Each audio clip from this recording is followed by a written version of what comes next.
अम्मा जी। हो प्रभु जी, दिसत आहे. ठीक है। जय श्री श्री राधा माधव जी की जय। श्री श्री राधा गोविंद देव भगवान की जय। श्री श्री गौर निताय जी की जय। श्रील प्रभुपाद की जय। जय राधा माधव जय कुंज बिहार जय राधा माधव जय कुंज बिहारी जय गोपी जन वल्लभ जय गिरिवरधारी जय गिरिवरधारी जय गोपी जन वल्लभ जय गिरिवरधारी जय गिरिवरधारी जय यशोदनंदना जय व्रज जनरा जय यशोदानंदना जय व्रज जनरंजना जय जमुना तीरा चारी जय कुंज जय जमुना चारी जय कुंज बिहारी जय राधा माधव जय कुंज बिहारी जय श्री कृष्ण चैतन्य प्रभु नित्यानंद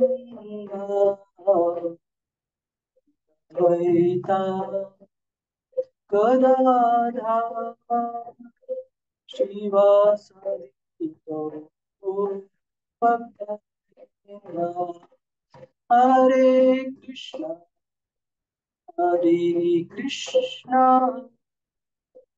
कृष्णा कृष्णा हरे हरे हरे राम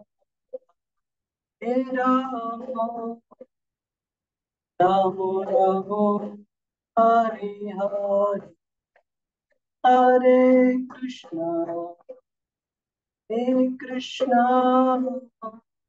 कृष्णा कृष्णा हरे हरे हरे राम राम राम हरे हरे हरे कृष्णा कृष्णा कृष्णा हरे हरे हरे हरे राम राम राम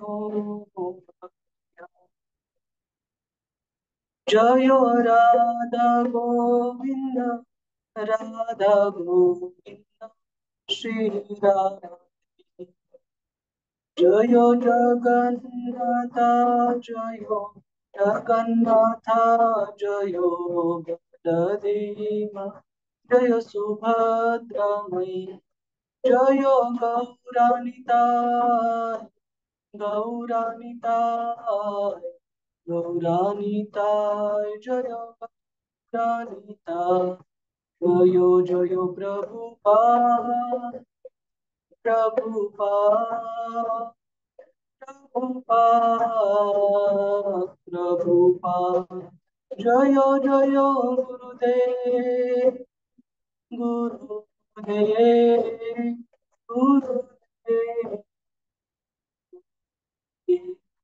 हरिनाम संकीर्तन की जय। श्रील प्रभुपाद की जय। गुरु महाराज की जय।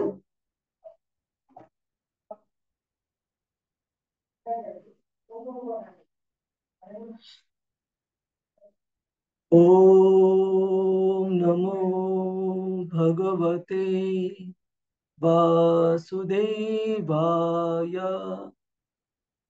ओम नमो भगवते वासुदेवाय। ओम नमो भगवते वासुदेवाय। नारायणं नमस्कृत्य नरं चैव नरोत्तमं देवीं सरस्वतीं व्यासं ततो जयमुदीरये।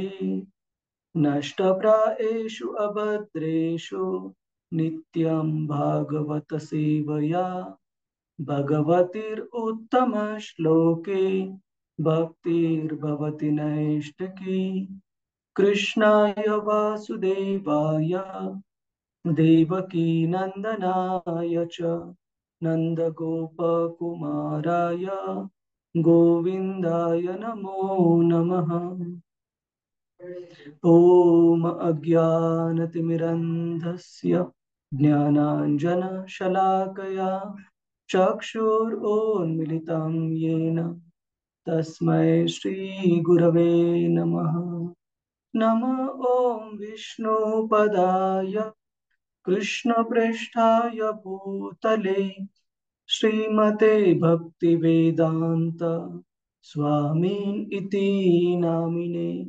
नमस्ते सरस्वते देवे गौरवाणी प्रचारिणे निर्विशेष शून्यवादी पाश्चात्य देश तारिणे। जय श्री कृष्ण चैतन्य प्रभु नित्यानंद श्री अद्वैत गदाधर श्रीवास आदि गौर भक्त वृंद। हरे कृष्णा कृष्ण कृष्ण हरे हरे हरे राम राम राम हरे हरे। हरे कृष्णा प्रभुजीज माताजीज दंडवत। आपलं सर्वांचं स्वागत आहे आजच्या श्रीमद भागवतम चर्चेमध्ये। आपण बघत आहोत श्रीमद भागवतम स्कंद 1 अध्याय क्रमांक 12। अध्याय आहे परीक्षित महाराजांचा जन्म। आणि हरे कृष्ण एवढा गौरी गणपतीचा उत्सव सुरू असताना आपण सर्वांनी वेळ काढला आणि आजचा वर्ग जॉईन करण्यासाठी तर खूप खूप मनापासून धन्यवाद आपल्या सर्वांना। असं म्हटलं जातं की आपल्या जीवनामध्ये खूप साऱ्या प्राथमिकता प्रत्येक क्षणाला आपल्याला निवडावे लागतात। एकाच वेळी करण्यासारख्या 10, 15, 50 गोष्टी वेगवेगळे कार्य असतात, कर्तव्य असतात। परंतु या सर्व यादीमध्ये जर आपण कृष्णांना प्राथमिकता दिली तर कृष्ण पण आपल्याला निश्चितच प्राथमिकता देतील। तर मला अपेक्षित होतं की गौरी गणपतीमुळे खूप बिझी सुरू असेल आपल्या सर्वांचं आणि ते घरी पण खूप सारा गोंधळ खूप गडबड सुरू आहे। परंतु मी विचार केला की कोणी नसेल तरी प्रतिरूपा माताजी असतील किंवा मी तर जॉईन करेलच आणि आपण जे कोणी आहे त्यांच्यासोबत श्रीमद भागवतावर चर्चा करू। मिस नको करायचं। आणि आमच्या घरी पण इथे आज गौरी महालक्ष्मी यांचं आगमन झालेलं आहे, त्याच्यामुळे पुढचे 2-3 दिवस थोडंसं बिझी राहील। तर मागच्या वेळेला आपण चर्चा केलेली की कशा प्रकारे सूत गोस्वामी हे भगवंतांच्या बद्दल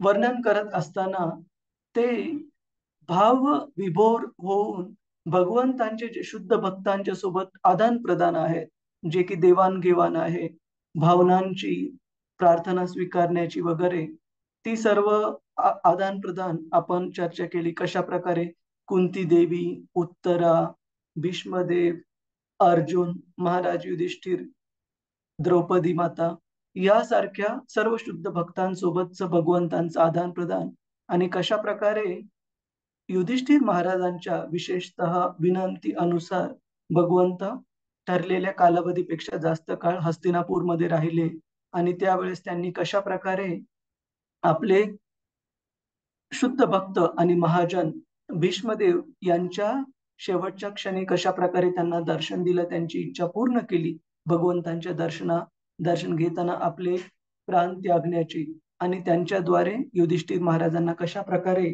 एक धर्माचं राज्य कशा प्रकारे चालवायचं याबद्दल पण शिकवण प्रदान केली. आणि आपण मागच्या वेळेला पाहिलं की कशा प्रकारे नैमिष अरण्यामधले जे ऋषीगण होते, शौनकादी ऋषीगण, त्यांनी सूत गोस्वामींना विनंती केली की हे सूत गोस्वामी, आपण कृपया आम्हाला परीक्षित महाराजांच्या जन्माबद्दल अधिक सांगा. कारण त्यांचे जे प्रश्न होते सुरुवातीचे 6 प्रश्न होते, त्यानंतर श्रीमद भागवताच्या इतिहासाबद्दल त्यांनी विचारले की कशा प्रकारे श्रीमद भागवतम या पृथ्वी लोकावर अस्तित्वात आलं, कशा प्रकारे व्यासदेवांना प्रेरणा प्राप्त झाली श्रीमद भागवतम रचण्यासाठी, लिहिण्यासाठी. आणि श्रीमद भागवताचे जे वक्ते आहेत शुकदेव गोस्वामी, त्यांच्याबद्दल विचारलं. आणि त्यानंतर आता श्रीमद भागवतमचे जे प्रमुख श्रोते आहेत परीक्षित महाराज, त्यांच्याबद्दल जाणून घेण्यासाठी सारे नैमिष अरण्यामधले ऋषी मुनी हे खूप उत्कंठ, खूप आतुर आहेत. आणि त्यानंतर आता सूत गोस्वामी नैमिष अरण्यामधल्या ऋषी मुनींचा हा उत्साह पाहून भगवंतांच्या एका शुद्ध भक्ताबद्दल जाणून घेण्यासाठी तर हे स्वतः आता वर्णन करत आहेत. असं सांगितलं जातं की ज्यावेळेस श्रोते हे खूप आतुरतेने, उत्कंठतेने भगवंतांबद्दल जाणून घेण्यासाठी खूप उत्सुक असतात, त्यावेळेस भगवंतांच्या कृपेने जे वक्ते आहेत त्यांना पण भगवंतांच्या आणि गुरु शिष्य परंपरेच्या कृपेने योग्य शब्द प्राप्त होतात, जेणेकरून कृष्ण भावना व्यवस्थित प्रकारे आदान प्रदान केली जाईल, कृष्ण भावनेवर व्यवस्थित प्रकारे चर्चा होईल. तर साक्षात भगवंत पण अशा चर्चेला मच्चित्ता मद्गता प्राणा बोधयन्ते परस्परम कथयन्तश्च माम नित्यम तुष्यन्ति च रमन्ति च. भगवंत सांगतात की ज्यावेळेस, भगवद्गीतेत सांगतात की ज्यावेळेस माझे भक्त एकत्र येतात कधी पण, तर त्यांच्यामधले जे आदान प्रदान असते ते हे नसतं की राजकीय, भौतिक, आर्थिक, सामाजिक, बाकीच्या घडामोडी काय चालू आहेत, त्यांच्यातली देवाणघेवाण नेहमी असती की कृष्ण भावना प्राप्त करण्यासाठी आपले प्रयत्न कसे सुरू आहेत, आपला जप कसा सुरू आहे, आपली साधना कशी सुरू आहे. कारण ती गोष्ट त्यांच्या जीवनातली ही प्राथमिकता असते.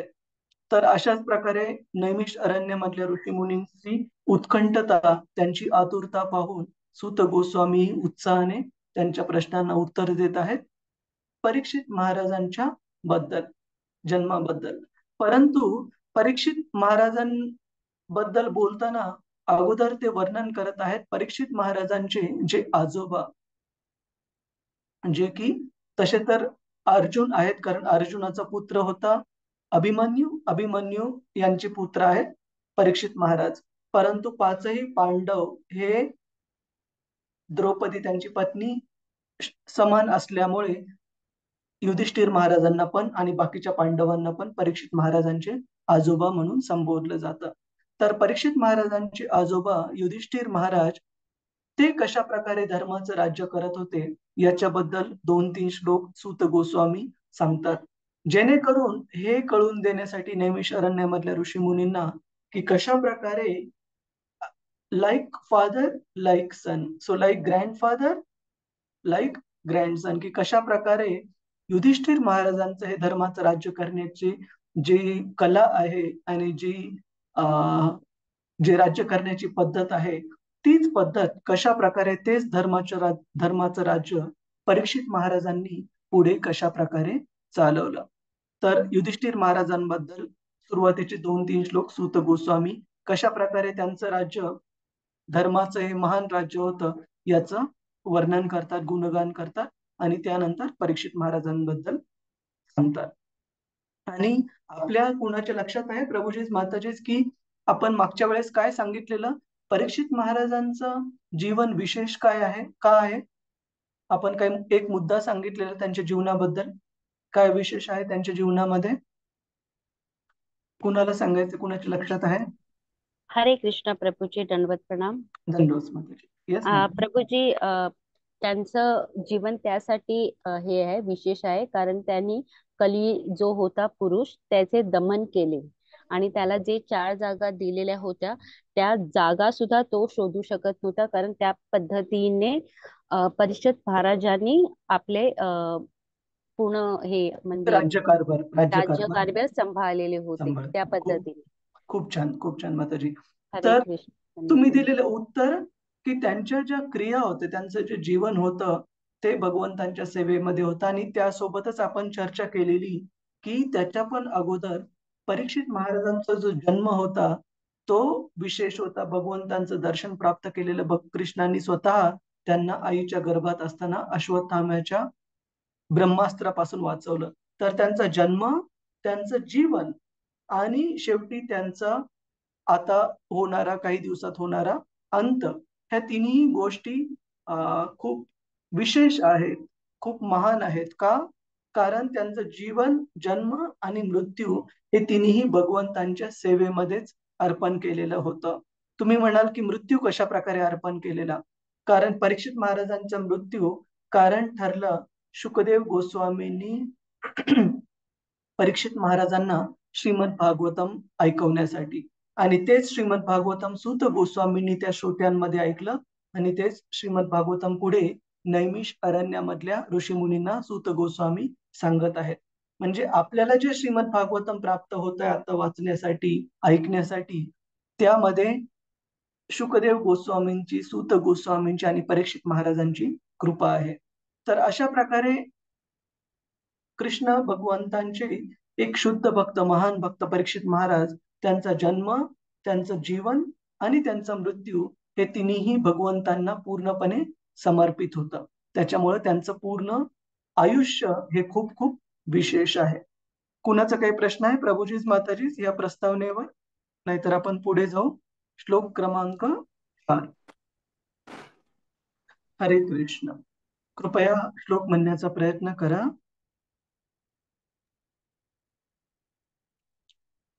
सूत उवाच सूत सूत उवाच अपीपलधर्मराजः धर्मराज अपीपलधर्मराजः पितृवद्रञ्जयन् प्रजः पितृवदं प्रजन् प्रजाः निःस्पृहः सर्वकामेभ्यः निःस्पृहः सर्वकामेभ्यः कृष्णपाद अनुसेवया.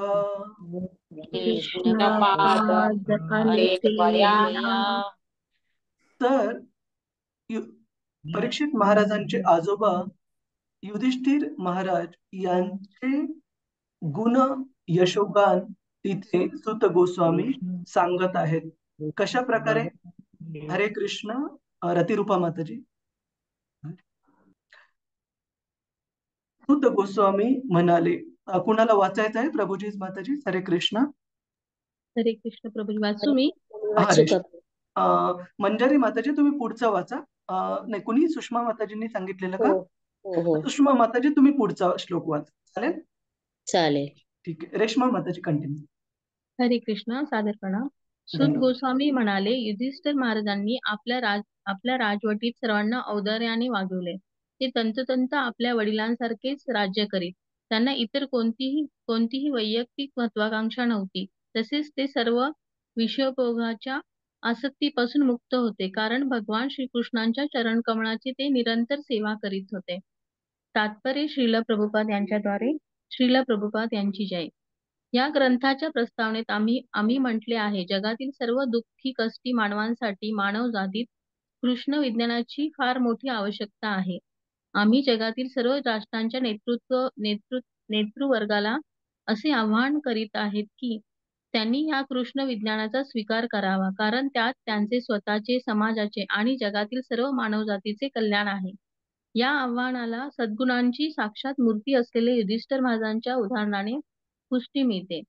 भारतात सर्व लोक राम राज्याची आस धरतात, कारण भगवान राम आदर्श राजा होते. भारतातील इतर सम्राट, राजे महाराज देखील अवनीतलावर जन्म घेतलेल्या प्रत्येक जीवांचे कल्याण व्हावे म्हणून जगाच्या भवितव्याचे नियंत्रण करीत.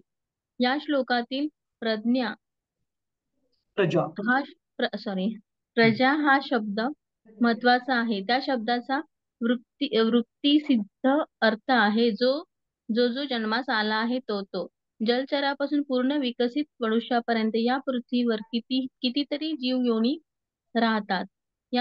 या त्या सर्वांना प्रजा म्हणतात. आपल्या या विशिष्ट जगाची उत्पत्ती करता असलेले ब्रह्मदेव प्रजापती या नावाने ओळखले जातात, कारण या ठिकाणी जन्म घेतलेल्या सर्वांचे पितामह तेच आहेत. अशा प्रकारे येथे प्रजा हा शब्द अधिक विशाल अर्थाने योजला आहे. राजा या सर्वांचा जलचर, वनस्पती, वृक्ष, पशु, पक्षी, इतर जीव आणि शेवटी मानव या सर्वांचा प्रतिनिधी आहे. यापैकी प्रत्येक जण त्या परमप्रभूचा अंश आहे. भगवद्गीता अध्याय 14.4. आणि राजा हा त्या परमेश्वराचा प्रतिनिधी असल्याचे यापैकी प्रत्येकाला पूर्ण संरक्षण देण्याच्या कर्तव्याला तो बांधलेला आहे. सध्याचे राष्ट्रपती आणि हुकुमशहाच्या नीतिशून्य राजवटीत असे काही नाही. येथे कनिष्ठ योनीतील प्राण्यांना कोणतेही संरक्षण नसते, तर वरिष्ठ योनीतील प्राण्यांना तथाकथित संरक्षण असते. परंतु हे एक मोठे शास्त्र आहे, आणि ज्याने कृष्ण विज्ञान अभ्यासले त्यालाच या शास्त्राचाही अभ्यास करता येईल. कृष्ण विज्ञानाचा अभ्यासल्याने त्याला या शास्त्राचा अभ्यास करता येईल. कृष्ण विज्ञानाचा अभ्यास केल्यानेच मनुष्य जगात सर्वात पूर्ण पुरुष होऊ शकतो. आणि या अध्यात्मशास्त्रातील ज्ञान जर नसेल तर विद्यापीठीय शिक्षण क्रमातून मिळालेले डॉक्टरेट, डिप्लोमा सारखे पदव्या आणि इतरही सर्व प्रमाणपत्रे व्यर्थ आहेत. महाराज युधिष्ठिरांना हे कृष्ण विज्ञान उत्तम रीतीने अवगत होते. येथे सांगितलेच आहे की या शास्त्राच्या सातत्यपूर्ण अभ्यासाने, अर्थात भगवान श्रीकृष्णांची निरंतर भक्ती केल्याने युधिष्ठिरांनी राज्यकारभार उत्तम करण्याची योग्यता प्राप्त केली होती. कित्येक वेळा पिता मुलांशी वागताना वरवर कठोर वाटतो, पण याचा अर्थ असा नसतो की त्याच्या ठिकाणी पिता होण्याची योग्यताच नसते. पिता हा सदैव पिताच असतो, कारण त्याच्या अंतःकरणात सतत प्रत्येक मुलाची आपल्यापेक्षा सरस, अधिक प्रगत असावे अशी शुभेच्छा असते. युधिष्ठिर महाराज म्हणजे जगातील सर्व सद्गुणांची मूर्ती होते. त्यामुळे त्यांना नेहमीच असे वाटत होते की त्यांच्या राज्यातील सर्वांचे प्रजेचे आणि विशेषतः त्यांची अधिक विकसित ज्ञानशक्ती असणाऱ्या मानव मात्राचे भगवान श्रीकृष्णाचे भक्त व्हावे. म्हणजे प्रत्येक जण शूद्र भौतिक अस्तित्वातून मुक्त होईल. प्रजेचे सर्वांगीण हित हे त्यांच्या राजकारभाराचे बिद्र होते. स्वतः सद्गुणांची मूर्ती असल्याने प्रजेचे हित नेमके कशात आहे याची त्यांना चांगल्या प्रकारे जाणीव होती. याच तत्वावर त्यांनी आपला राज्यकारभार चालवला होता. इंद्रियांना संतुष्ट करण्याची राक्षसी प्रवृत्तीला येथे स्थान नव्हते. आदर्श राजा या नात्याने त्यांना स्वतःला वैयक्तिक अशी महत्वाकांक्षा नव्हती, आणि इंद्रिय तृप्तीलाही त्यांच्या जीवनात काही स्थान नव्हते. त्यांच्या अखिल इंद्रिय वृत्ती सदा सर्व काळ प्रभूच्या प्रेममय सेवेतच संलग्न झालेल्या आहेत असत. त्या सेवेचाच एक भाग म्हणजे जीवनमात्राची सेवा. कारण सर्व जीव हे त्या भगवंताचेच अंश आहेत. भगवंत परमपूर्ण आहेत. भगवंतांना सोडून जे केवळ त्यांच्या अंशमात्र जीवमात्रांचीच सेवा करतात, ते झाडाच्या मुळाला पाणी घालण्याऐवजी पानांवरच पाणी शिंपडावे, त्याप्रमाणे आपली शक्ती आणि वेळ व्यर्थ घालवतात. मुळाला पाणी दिले तर पानांमध्ये आपोआप चैतन्य रस रसते. परंतु केवळ पानावरच पाणी शिंपडले तर शक्ती वायाच गेली म्हणावे. म्हणून युधिष्ठिर महाराज नेहमी आपल्या भगवंताच्या सेवेत संलग्न असत. परिणामता भगवत अंश असलेले जीव अर्थात त्यांचे प्रजाजन त्यांच्याकडे नीट लक्ष पुरवले जात असे आणि म्हणून त्यांना वर्तमान जीवनात सुख प्राप्त होऊन भावी प्रगतीशील जीवनाची निश्चिती असे. राज्यशासनाच्या उत्तम व्यवस्थेचा हाच एक मार्ग आहे. हरे कृष्णा. हरे कृष्णा. धन्यवाद धन्यवाद. प्रभूजी. धन्यवाद. श्रीला प्रभुपाद की जय. जय थोडस जय. मोठं तात्पर्य आहे तो पण थोडक्यात जर समजून घ्यायचं झालं तर यामध्ये सांगितलं आहे कशा प्रकारे इतिहासामध्ये अशा अनेक आदर्श राजांचं उदाहरण आपल्याला पाहायला मिळतं जे की सर्व प्रजाजनांना आपल्या स्वतःच्या अपत्याप्रमाणे स्वतःच्या मुलांप्रमाणे तेवढी चांगली काळजी घ्यायची आणि सर्व प्रजाजनांमध्ये केवळ मनुष्य योनीतलेच जीव मात्र नसून सर्व प्रकारच्या जीवन योनीमधले सर्व जीव त्या ठिकाणी होते. ज्या प्रकारे आपल्याला उदाहरण पाहायला मिळतं शिबी महाराजांचं. शिबी महाराज हे इतके महान राजा होते की एकदा वेगवेगळ्या देवतांनी ठरवलं त्यांची परीक्षा घेण्यासाठी त्यांची महानता ह्या जगासमोर प्रस्तुत करण्यासाठी आणि म्हणून एक प्रकारचे देवता हे एका कबुतराच्या रूपामध्ये आणि एक प्रकारचे दुसरे देवता हे एका बहिरी ससाण्याच्या रूपामध्ये त्या कबुतराच्या पाठीमागे लागतात आणि हे जे कबूतर आहे ते उडत उडत राजाच्या राजवाड्यात येतं आणि शिबी महाराजांना शरण येतं की कृपया मला वाचवा आणि त्या कबुतराच्याच पाठीमागे बहिरी ससाना हा उडत उडत त्या शिबी महाराजांपर्यंत पोहोचतो आणि तो म्हणतो की हे कबूतर हे माझं अन्न आहे आणि राजा म्हणून आपलं जेवढं कर्तव्य आहे या कबुतराला वाचवण्यासाठी तेवढंच आपलं कर्तव्य हे पण आहे की प्रत्येक जीवाला त्याचं अन्न प्राप्त व्हावं आणि म्हणून तुम्ही मला माझ्या अन्नाची व्यवस्था करा. आणि शिबी महाराज यांचं महती एवढी महान होती की त्यांनी त्या साधारण प्राणी मात्रासाठी कबुतरासाठी त्याला वाचवण्यासाठी स्वतःच्या शरीरावरचं मांस काढून देण्यासाठी तयार झाले त्या बहिरी ससाण्याचं पोट भरावं म्हणून आणि त्यांनी तुला केली की त्या कबुतराच्या वजनाच्या इतकं स्वतःच्या शरीरातलं मांस काढून ते त्या बहिरी ससाण्याला अन्न म्हणून देतील. परंतु कितीही मांस काढल्यानंतर ते कबुतराचं वजन जास्तच भरत होतं. शेवटी ते स्वतः बसले त्या तुलेमध्ये आणि स्वतःचा पूर्ण प्राण त्या कबुतराच्या मोबदल्यामध्ये बहिरी ससेनाला देण्यासाठी तयार झाले आणि त्यानंतर कबूतर आणि बहिरी ससाना हे दोन्ही पक्षी त्यांच्या देवता रूपामध्ये परतले आणि त्यांनी शिबी महाराजांची जे यशोगान आहे ते जगासमोर प्रस्तुत केले. तर आणि त्याच प्रकारे हे तर एक उदाहरण झालं. आपण कितीतरी उदाहरण पाहतो ज्यावेळेस भगवंत कृष्ण स्वतः द्वारका नगरीत राहत होते. कृष्णाचे जे आईकडचे आजोबा होते उग्रसेन महाराज त्यांना कृष्णांनी राजा म्हणून गादीवर बसवलेलं आणि त्यावेळेस उग्रसेन महाराजांकडे एक ब्राह्मण एक तक्रार घेऊन आला की कशा प्रकारे हे शक्य आहे की वडील जिवंत असताना त्यांच्या डोळ्यासमोर मुलाचा मृत्यू होत आहे. याचा अर्थ राजा कोणतं तरी धर्माचं कर्तव्य व्यवस्थित पार पाडू शकत नाहीये, नाहीतर हे होणं असं होणं शक्य नाहीये.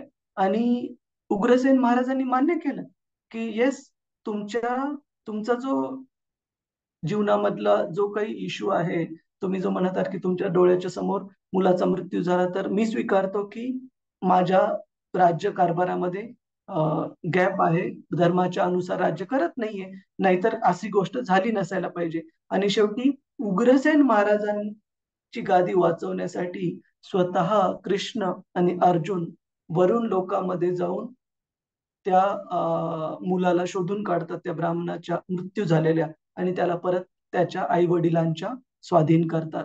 तर सांगण्याची गोष्ट अशी की एवढी जिम्मेदारी प्रत्येक जीव मात्राची एका साधारण मनुष्य असो समाजातला किंवा मनुष्यही नाही कोणते प्राणी मात्र का असेना पण राजा एवढं स्वतःच्या मुलासारखं सर्व प्रजाजनांचे हित नेहमी जपायचे आणि ते हित जपायचे म्हणजे केवळ त्यांच्या शरीराचंच हितचिंतक नव्हते तर मुख्य म्हणजे त्यांच्या कृष्ण भावनेमध्ये कशा प्रकारे प्रगती होईल याकडे बारकाईने लक्ष असायचे एका धर्माचं पालन करणाऱ्या राजाचे, युधिष्ठिर महाराजांसारख्या. आणि इथं उदाहरण सांगितलंय की प्रभुपाद म्हणतात की आजकालचे बरेचसे जे हुकुमशाह, राष्ट्रपती किंवा राज्यकर्ते जे असतात ते सर्रास माणसांचे तर लालन हे करणार, मत मिळवण्यासाठी वगैरे, परंतु कत्तलखाने ज्याच्यामध्ये हजारो लाखो निष्पाप पशु रोजच्या रोज मारले जातात, अशा कत्तलखान्यांना त्यांच्या राष्ट्रामध्ये, राज्यामध्ये परवानगी देतात. तर असं असू शकत नाही की जे गायी असू किंवा शेळ्या असू किंवा कोंबड्या किंवा बाकीच्या प्रकारचे जे प्राणी कत्तलखान्यामध्ये मारले जातात ते प्रजा नाही आहेत आणि केवळ मनुष्यच प्रजा आहे, शास्त्र ही गोष्ट मानत नाही. आणि युधिष्ठिर महाराजांसारखे राजा, जे की पूर्ण धर्माचं राज्य करणारे राजा, आदर्श राजा म्हणून प्रस्थापित होते, हे कशा प्रकारे आपल्या प्रजेचं केवळ भौतिक हित नाही तर आध्यात्मिकरित्या पण त्यांची प्रगती आध्यात्मिक जीवनामध्ये कशा प्रकारे होईल याकडे विशेष त्यांचं लक्ष असायचं. आणि श्रीमद भागवतमच्या 4थ्या स्कंदामध्ये खूप सुंदर श्लोक येतो ज्याच्यामध्ये सांगितलेलं आहे की कशा प्रकारे एका झाडाला जर आपल्याला पालन पोषण द्यायचंय तर आपल्याला त्याच्या मुळाशी पाणी घालणं आवश्यक आहे, ना की त्याच्या फांद्यांवर, पानांवर, फुलांवर जर आपण पाणी नुसतं शिंपडलं पण मुळाशी जर पाणी घातलं नाही तर ते झाड वाळून जाईल, सुकून जाईल. परंतु जर त्या झाडाच्या मुळाला जर व्यवस्थित पाणी घातलं तर त्याच्या फांद्या, त्याचे पानं, फुलं यांना विशेष प्रकारे ऑटोमॅटिकली स्वाभाविकतः भरण पोषण त्यांचं होईल, सेपरेटली काही करायची गरज नाहीये. अशा प्रकारे युधिष्ठिर महाराज पण जेणेकरून लोकांना धर्माचं पालन करण्यासाठी, धर्मतत्वाचं पालन करण्यासाठी, आध्यात्मिक भक्ती जीवनाचं पालन करण्यासाठी कळावी आणि सोयीस्कर राहावं अशा रीतीने ते योजना राबवायचे. आणि श्रील प्रभुपादजी म्हणतात की एक आदर्श राजा असा असावा. आणि प्रभुपाद म्हणतात की त्यामुळेच लोक आजही त्रेतायुग होऊन किती मिलियन्स म्हणजे 10 लाखाहून जास्त कालावधी गेला, कलियुग 4,32,000 त्याच्यातले 5,000 वर्ष झालेत, त्याच्याहून दुप्पट म्हणजे द्वापार युग 8,64,000 वर्ष, त्याच्या अगोदर त्रेतायुग म्हणजे जवळपास 10 लाखाच्या आसपास वर्ष होऊन गेली, तरी पण आजही लोक रामराज्यासाठी अपेक्षा करतात. रामराज्य त्यांना आजही आठवते का? कारण प्रभू रामचंद्र एक आदर्श राजा म्हणून अशा प्रकारे, जे की आपण वेगवेगळे उदाहरणं पाहिले, इतक्या छान प्रकारे त्यांच्या राज्यामधल्या प्रत्येक जीवमात्राशी काळजी घ्यायचे. आणि युधिष्ठिर महाराजांबद्दल पण अशा प्रकारे सूत गोस्वामी यशोगान करत आहेत की कसं त्यांचं प्रजाजनांकडे त्यांच्या भौतिक आणि आध्यात्मिक दोन्ही प्रगतीकडे युधिष्ठिर महाराजांचं विशेष लक्ष असायचं. श्लोक क्रमांक 5. कुणाचा काही प्रश्न असेल प्रभूजीच माताजीच तर कृपया तुम्ही थांबवा आणि विचारा. हरे कृष्ण. पुढे जायचं आपण. कुणाचा काही प्रश्न आहे? ठीक आहे. श्लोक क्रमांक 5 आपण म्हणण्याचा प्रयत्न करा. संपदा कृतवो लोका संपदा कृतवो लोका महिषी भ्रातरो मही महिषी भ्रातरो मही जम्बूद्वीप अधिपत्यम् जम्बूद्वीपाधिपत्यम् जम्बूद्वीप अधिपत्यं च जम्बूद्वीपाधिपत्यं च यशश्च त्रिदिवं गतम् यशश्च त्रिदिवि गतम्. हरे कृष्ण. तर या श्लोकामध्ये सांगितलंय कशा प्रकारे युधिष्ठिर महाराज, जे की केवळ राजा नव्हते तर राजर्षी होते, भगवंतांचे महान भक्त होते, त्यांची कीर्ती कशा प्रकारे तिन्ही लोकांमध्ये पसरलेली होती. सुषमा माताजी, हरे कृष्ण. हरे कृष्ण प्रभूजी. वाचू का? हा. हरे कृष्ण. शब्दार्थ पण वाचायचे प्रभूजी? नाही, महाराज युधिष्ठिरांचे. हरे कृष्ण. महाराज युधिष्ठिरांचे वैभव, त्यांनी केलेले यज्ञ आणि परिणामतः त्यांना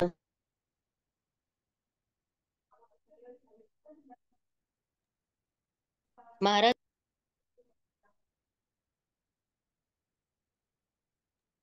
रतिरूपा माताजी, तुम्हाला आवाज येत आहे का माताजींचा? महाराज युधिष्ठिरांचे वैभव, त्यांनी केलेले यज्ञ आणि परिणामतः त्यांना भविष्यात प्राप्त होणारे लोक, त्यांची राणी, त्यांचे शूर बंधू, त्यांची विस्तृत भूमी, या पृथ्वीवरील त्यांचे सार्वभौमत्व, त्यांची कीर्ती इत्यादींविषयीच्या वार्ता अगदी स्वर्गीय लोकांपर्यंत पोहोचल्या होत्या. तात्पर्य: श्रील प्रभुपाद यांचे द्वारा केवळ श्रीमंत आणि थोर माणसांचेच नाव आणि कीर्ती जगभर पसरते. महाराज युधिष्ठिरांचे नाव आणि कीर्ती स्वर्ग लोकांपर्यंत जाऊन पोहोचली होती, आणि त्याला कारण म्हणजे त्यांचे उत्तम शासन, त्याचे ऐहिक वैभव, अभिमानास्पद राणी द्रौपदी, त्यांचे भाऊ भीम आणि अर्जुन यांचे बाहुबल, आणि ज्याला जंबूद्वीप म्हणत अशा तत्कालीन सर्व जगावर असलेले त्यांचे सार्वभौमत्व. येथील लोकाहा हा शब्द महत्वपूर्ण आहे. आकाशात विविध प्रकारचे लोक अथवा उच्चतर ग्रह, भौतिक आणि आध्यात्मिक प्रकारचे, सर्वत्र विखुरलेले आहेत. मनुष्य आपल्या प्रस्तुत जीवनातील कर्मांमुळे तेथे जाऊन पोहोचू शकतो, असे भगवद्गीतेत 9.25 सांगितले आहे. तेथे प्रवेशासाठी बळाचा उपयोग करता येत नाही. क्षुद्र भौतिक शास्त्रज्ञ आणि अभियंत्यांनी अवकाशात काही सहस्त्र मैल प्रवास करता येईल अशी वाहने शोधून काढली आहेत, परंतु त्यांनाही तेथे प्रवेश मिळणार नाही. त्या उच्चतर ग्रहांवर पोचण्याचा हा मार्ग नव्हे. त्या सुखी लोकात प्रवेश हवा असेल तर यज्ञ आणि सेवा करून ती योग्यता आपल्या अंगी बाणवली पाहिजे. जे आपल्या जीवनात पावला पावलावर पापाचरण करतात, त्यांनी आपल्या अधःपतनातून पुढे आपल्याला पशुचे जीने मिळेल आणि या मायामय अस्तित्वाची दुःखे अधिकाधिक भोगावयास लागतील अशी अपेक्षा करावयास अपेक्षा नाही. हे भगवद्गीतेत 16.19 सांगितले आहे. युधिष्ठिर महाराजांचे यज्ञ, गुणवत्ता, नीतिमत्ता या गोष्टी इतक्या श्रेष्ठ होत्या की उच्च लोकांवरील रहिवासी त्यांचे आपल्या लोकात स्वागत करण्यास सदैव सिद्ध होते. हरे कृष्ण प्रभूजी. हरे कृष्ण. धन्यवाद माताजी. श्रील प्रभुपाद की जय. तर इथे सांगितलंय कशा प्रकारे युधिष्ठिर महाराजांची कीर्ती, त्यांचं जे वैभव, त्यांची जी कीर्ती होती ती तिन्ही लोकांमध्ये, पृथ्वीपेक्षा जे वरच्या स्तरावर लोक आहेत, जसं स्वर्गलोक आणि स्वर्गलोक, ओम भूर्भुवः स्वः तत्सवितुर्वरेण्यम, जसं की महरलोक, तपलोक, जनलोक, ब्रह्मलोक, या सर्व लोकांमध्ये युधिष्ठिर महाराजांची कीर्ती ही पोहोचलेली होती. आणि श्रील प्रभुपादजी सांगतात की कशा प्रकारे ही जी पृथ्वी लोक आहे, आपण जर वेगवेगळ्या प्रकारचे यज्ञ जर आपण कधी पाहिले असतील प्रभूजीज माताजीज, तर त्याच्यामध्ये वेगवेगळ्या देवी देवतांना अगोदर त्यांची ऑफरिंग, त्यांच्यासाठी आहुती दिली जाते यज्ञामध्ये, त्यांनी स्वीकार करण्यासाठी. आणि त्या मंत्रांमध्ये ज्या पृथ्वी लोकाचा जो उल्लेख केला जातो तो जम्बूद्वीप म्हणून केला जातो शास्त्रामध्ये. त्या जम्बूद्वीपावर सार्वभौम राज्य चालायचं युधिष्ठिर महाराजांचं, जे की आत्ताचे जे 7 जे आपले कॉन्टिनेंट्स, जे खंड आहेत, पूर्वीच्या काळी ह्या 7ही खंड म्हणजे भारत समजला जायचा. आत्ता जास्त दूर जायला नको, 12व्या शतकापर्यंत जर आपण गेलो तर डाव्या बाजूला इराण पर्यंतचा भाग, ज्याला की अगोदर पर्शिया समजलं जायचं, तो आपला भाग होता भारताचा. आणि उजव्या बाजूला पण खूप लांब पर्यंत. आणि आता मागच्या 70-80 वर्षातला जर आपण इतिहास पाहिला तर पाकिस्तान असो, बांगलादेश असो, हे अगोदर भारताचेच भाग होते. तशा प्रकारे हे जे पूर्ण जम्बूद्वीप, हे जे पृथ्वीवरचे 7 खंड होते ते पण भारत भूमीचे भाग होते. आणि युधिष्ठिर महाराज हे पूर्ण ह्या 7ही खंडांचे सार्वभौम राज्य हे युधिष्ठिर महाराजांकडे होतं. आणि असे युधिष्ठिर महाराज, त्यांची कीर्ती वेगवेगळ्या लोकांवर पसरली होती. प्रभुपाद सांगतात की अशा वेगवेगळ्या लोकांवर म्हणजे वेगवेगळ्या ग्रहांवर जाण्यासाठी विशेष प्रकारची पात्रता ही आवश्यक आहे. जसं की आपण या भौतिक जगात पण पाहू शकतो की आता सध्या मी पुण्यामध्ये आहे. परंतु मी जर उद्या ठरवलं की मला कोणत्या दुसऱ्या देशामध्ये प्रवास करायचा आहे, इंग्लंडला जायचंय, अमेरिकेला जायचंय. नुसतं माझ्या विचार करण्याने तेवढं पर्याप्त नाहीये, तेवढं सफिशियंट नाहीये. मला त्या ठिकाणी जाण्यासाठी व्हिसा डॉक्युमेंट प्राप्त करावे लागतील. तिथल्या गव्हर्नमेंट कडून परमिशन घेऊन व्हिसा प्राप्त करावा लागेल आणि मगच मी तिथं जाण्यासाठी पात्र होईल. त्याच प्रकारे केवळ या शास्त्रज्ञांच्या विज्ञानामध्ये होणाऱ्या प्रगतीच्या आधारावर शास्त्र सांगतं की आपण उच्चतर ग्रहांवर पोहोचू शकणार नाही. परंतु तुम्ही म्हणाल, हे प्रभूजी काय सांगतात, आत्ताच तर आपण काही महिन्यांपूर्वी चंद्रावर चंद्रयान आपलं पोहोचलं. परंतु पोहोचण्यामध्ये आणि तिथे राहण्यामध्ये तिथले वातावरण जसं शास्त्रात सांगितलंय, उदाहरणार्थ चंद्राबद्दल सांगितलंय की चंद्र हा वेगवेगळ्या प्रकारच्या स्वर्ग लोकांपैकी एक आहे, जिथे राहणारे जे जीवचर आहेत ते आपल्यापेक्षा कितीतरी अधिक प्रगत आणि त्यांचा जो आनंदाचा स्तर आहे पृथ्वीपेक्षा कितीतरी प्रकारचा श्रेष्ठ आहे. परंतु चंद्रयान आपल्या इथून शास्त्रज्ञांनी पाठवल्यावरून त्यांना काय दिसणार? काळोख दिसणार, तिथले खडक माती वगैरे असे दिसणार. परंतु तिथलं जे वैभव आहे ते अशा प्रकारच्या बळजबरीने पात्रता नसताना जर उपकरणांच्या मदतीने जर मनुष्य वेगवेगळ्या ग्रहांवर जाण्याचा प्रयत्न केला तर त्याला तिथलं जे खरं वैभव आहे ते कधीही दिस शास्त्र सांगतं की ती अगोदर प्राप्त करणं खूप आवश्यक आहे, जर आपल्याला खरोखरच तो ग्रह त्या ग्रहावर जायचा आहे. म्हणजे विजा काढणं आवश्यक आहे. मी जर बळजबरीने जाण्याचा प्रयत्न केला अमेरिकेमध्ये, त्याला म्हटलं जातं इलिगल इमिग्रंट्स.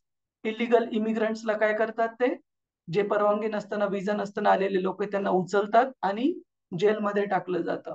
त्याच प्रकारे आपल्याला पण दुसऱ्या ग्रहांवर जर पोहोचायचं आहे तर शास्त्रानुसार आपली ती पात्रता प्राप्त करणं आवश्यक आहे तिथे प्रवेश मिळवण्यासाठी. आणि युधिष्ठिर महाराजांबद्दल विशेषतः असं सांगितलंय की त्यांचं राज्य कारभार, त्यांचे सर्व, त्यांचं वैभव, त्यांचे भावांचं पांडवांचं बाहुबल, त्यांची पतिव्रता आणि भगवंतांची महान भक्त असणारी पत्नी द्रौपदी, त्यांची माता कुंती देवी, ज्या पण भगवंतांच्या शुद्ध भक्त होत्या. अशा प्रकारे युधिष्ठिर महाराजांचे सर्व जे वैभव होते त्याची कीर्ती उच्च लोकांपर्यंत पोहोचलेली.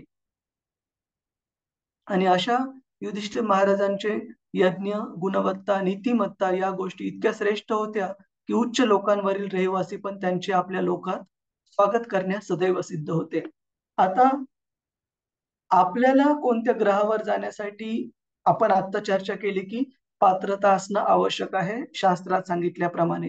परंतु सगळ्याच व्यक्तींसाठी, सर्वच लोकांसाठी ती गरज नाहीये प्रभूजीज माताजीज. काही काही एक्सेप्शन म्हणजे अपवाद आहेत. जसं की नारद मुनी फॉर एक्झाम्पल. नारद मुनी भगवंतांच्या भक्तीमध्ये एवढे महान भक्त आहेत कारण ते नेहमी भगवंतांचा प्रचार प्रसार करण्याच्या कार्यामध्ये गुंतलेले असतात. त्यांना केवळ उच्च ग्रह, कोणत्याही ग्रहावरच नाही भौतिक जगातल्या, तर भगवत धामामध्ये, वैकुंठ लोकांमध्ये, गोलोक वृंदावनमध्ये पण नारद मुनींना सर्व ठिकाणी मुक्त प्रवेश आहे, ज्याला आपण युनिव्हर्सल विजा असं म्हणू शकतो. उदाहरणार्थ भारतात येण्यासाठी सामान्य व्यक्तीला बाहेरच्या विजा लागतो, परंतु तेच जर समजा अमेरिकेचे प्रेसिडेंट येणार असतील त्यांना विजा वगैरे अशा फॉर्मॅलिटीज करायची गरज नाही, त्यांना मुक्त प्रवेश असतो कारण ते त्या स्तरावर आहेत. त्याच प्रकारे सामान्य माणसाला जर रस्त्यावरून जायचंय तर लाल दिवा लागला तर थांबणं आवश्यक आहे. पण राष्ट्रपतींचा जर ताफा रस्त्यावरून जात असेल त्यांना लाल दिव्यावर थांबण्याची गरज नाहीये, ते त्या नियमांच्या पलीकडे आहेत. त्याच प्रकारे युधिष्ठिर महाराज पण अशा महान भक्तांपैकी एक सांगितलंय ज्यांना स्वागत करण्यासाठी उच्च ग्रहांवरील लोक पण सदैव उत्सुक होते, सदैव सिद्ध होते. कुणाचा काही प्रश्न आहे प्रभूजीज माताजीज? हरे कृष्ण. ठीक आहे, आपण पुढे जाऊ. श्लोक क्रमांक 6. आणि हा 4, 5, 6 या 3 श्लोकांपैकी शेवटचा श्लोक आहे ज्याच्यामध्ये युधिष्ठिर महाराजांच्या वैभवाबद्दल, त्यांच्या यशोगाथेबद्दल सांगितलेलं आहे. पुढच्या श्लोकापासून 7व्या श्लोकापासून परीक्षित महाराजांबद्दल वर्णन सुरू होईल. तर श्लोक क्रमांक 6 कृपया म्हणण्याचा प्रयत्न करा. किं ते काम सुरस्पार्हा किं ते कामसुरस्पर्धा मुकुंद मनसो द्विजः मुकुंद मनसो द्विजः अधिजन्नुर्मुदं राज्ञः राज्ञः क्षुदितस्य यथेतरे यथेतरे. हरे कृष्ण. कुणाला वाचायचं आहे? प्रभुजीच, माताजीच? हरे कृष्ण. प्रभुजीच पैकी कुणाला वाचायचं? हा, कुणाला कोण म्हटलं? प्रभुजी, माताजी? कोणी वाचत नसेल तर वाचू का मी परत? हा, चालेल चालेल, काही हरकत नाही. हरे कृष्ण. हरे हे कृष्ण. ब्राह्मणांनो, युधिष्ठिर महाराजांचे वैभव इतके भारून टाकणारे होते की स्वर्गातील देवता सुद्धा त्याची आकांक्षा धरीत. परंतु ज्याप्रमाणे क्षुधिताला इतर गोष्टींनी समाधान होत नाही, तसे भगवंतांच्या भक्तीत मग्न असलेल्या राजाला इतर गोष्टी समाधान देऊ शकत नव्हत्या. तात्पर्य श्रील प्रभुपाद यांचे द्वारा या जगात प्राणी मात्रांना संतुष्ट करणाऱ्या 2 गोष्टी आहेत. जे भौतिकतेत पूर्णपणे घडून गेले आहेत ते विषय भोगात संतुष्ट आहेत, परंतु जे असतात याचा अर्थ असा की जीव स्वाभाविकतः सेवक आहे, सेव्य नव्हे. बाह्य शक्तीच्या प्रभावाखाली भ्रमित झाल्याने आपणच सेव्य आहोत असे त्याला वाटत असते. वस्तुतः तोच काम, वासना, क्रोध, लोभ, मद, गर्व, वेडेपणा, असहिष्णुता इत्यादींचा दास झालेला असतो. आध्यात्मिक ज्ञानाची प्राप्ती करून घेतल्याने जेव्हा तो शुद्धीवर येतो तेव्हा त्याला कळते की आपण या भौतिक जगाचे स्वामी नसून केवळ विषयांचे दास आहोत. त्यावेळी तो परमेश्वराकडे भक्तीची याचना करतो आणि तथाकथित भौतिक सुखांनी भ्रांत न होता वास्तविकपणे सुखी होतो. युधिष्ठिर महाराज असेच एक मुक्त जीव होते आणि त्यामुळे प्रचंड विस्तारलेले राज्य, सद्गुणी पत्नी, आज्ञाधारक भाऊ, सुखी प्रजा आणि समृद्ध जग या कशातही त्यांचा आनंद साठलेला नव्हता. ही सुखे निसर्गतः शुद्ध भक्ताच्या पाठी लागून येतात. तो त्यांच्यासाठी प्रयत्न करीत नाही. या ठिकाणी दिलेले उदाहरण मोठे, मार्मिक व औचित्यपूर्ण आहे. भुकेलेल्याचे समाधान अन्नाव्यतिरिक्त दुसऱ्या कशाने होत नसते. हे सगळे माईक जग भुकेलेल्या जीवांनी भरलेले आहे. पण ही भूक अन्नाची नाही, निवाऱ्याची नाही, विषयोपभोगाची सुद्धा नाही. भूक आहे आध्यात्मिक वातावरणाची. केवळ अज्ञानामुळेच लोकांना असे वाटते की जग, अन्न, निवारा, संरक्षण आणि इंद्रियांच्या सुखोपभोगाचे विषय सर्वांना पुरेसे नाहीत म्हणून दुःखी आहे. परंतु यालाच भ्रम म्हणतात.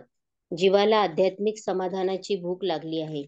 तथापि भौतिक गोष्टींच्या उणिवेमुळे असमाधानी असल्याचा अर्थ काढला जातो.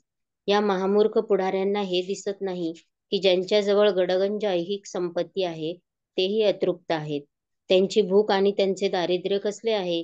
त्यांची भूक, त्यांची आवश्यकता आहे ती आध्यात्मिक अन्नाची, आध्यात्मिक आश्रयाची, आत्मिक संरक्षणाची आणि आध्यात्मिक इंद्रिय तृप्तीची. यांची पूर्ती केवळ अंतिम सत्ता असलेल्या भगवान श्रीकृष्णांच्या सानिध्यातच होऊ शकते. ज्यांना या गोष्टी प्राप्त झाल्या ते तथाकथित अन्न, वस्त्र, निवारा, संरक्षण, विषयोपभोग इत्यादी भौतिक गोष्टींकडे आकृष्ट होत नाहीत. अगदी स्वर्गातल्या देवता जरी त्यांचा उपभोग घेत असल्या तरी त्यांना त्यांचे आकर्षण वाटत नाही. म्हणून तर गीतेत 8.16 भगवान सांगतात की पृथ्वीवरच्या मापन पद्धतीप्रमाणे कोट्यवधी वर्षांचे आयुर्मान जेथे आहे अशा सर्वोपरी ब्रह्मलोकात जाऊन देखील कोणाचे समाधान होणे शक्य नाही. जीवाची ही भूक अमृतत्व मिळाल्यानेच केवळ भागू शकते. असे अमृतत्व ब्रह्मलोकाच्या कितीतरी पलीकडे चिदाकाशात भगवान श्रीकृष्णांच्या सहवासानेच मिळते. केवळ भगवंतच आपल्या भक्तांना हे मुक्ततेचे दिव्य सुख देऊ शकतात. हरे कृष्ण प्रभूजी. हे कृष्ण. धन्यवाद माताजी. श्रील प्रभुपाद की जय. तो खूप सुंदर तात्पर्य आहे. कशा प्रकारे जे खऱ्या प्रकारे भगवंतांच्या सेवेमध्ये जोडलेले आहेत, त्यांना जो भगवंतांच्या सेवेत राहून जो आनंद प्राप्त होतो, तो आनंद या भौतिक जगातला दुसरा कोणताच उपभोक्ता त्या प्रकारचा आनंद देऊ शकत नाही, त्या प्रकारची संतुष्टता देऊ शकत नाही. ज्या प्रकारे आपण एक नेहमी उदाहरण पाहतो, प्रभुपादजी उदाहरण सांगतात की ज्या प्रकारे एक मासा आहे पाण्यातला, त्या माशाला जर तुम्ही पाण्यातून बाहेर काढलं आणि खूप सुंदर अशा सोनेरी भांड्यात ठेवलं, त्याला मखमली कपडा दिला, आपल्याला काय वाटतं प्रभूजीच माताजीच, तो मासा व्यवस्थित राहू शकेल का? नाही राहू शकणार. तुम्ही त्याला पाण्यातून बाहेर काढलं की लगेच तो तडफडायला लागेल आणि त्याला श्वास घेणं पण अवघड होऊन जाईल. त्यामुळे ते सोन्याचं भांड असू, मखमली रेशमी कपडा असू, त्या गोष्टी त्याच्यासाठी काही महत्वाच्या नाहीयेत. कारण त्याचं जे स्वरूप आहे ते नेहमी पाण्यात राहण्याचं आहे, जेणेकरून त्याला श्वास घेता यावे. आणि या कोणत्याही बाह्य ऐश्वर्याच्या गोष्टींपेक्षा त्याला ती पाण्यात राहणे ही त्याच्या जीवनासाठी सर्वात महत्वाची गोष्ट आहे.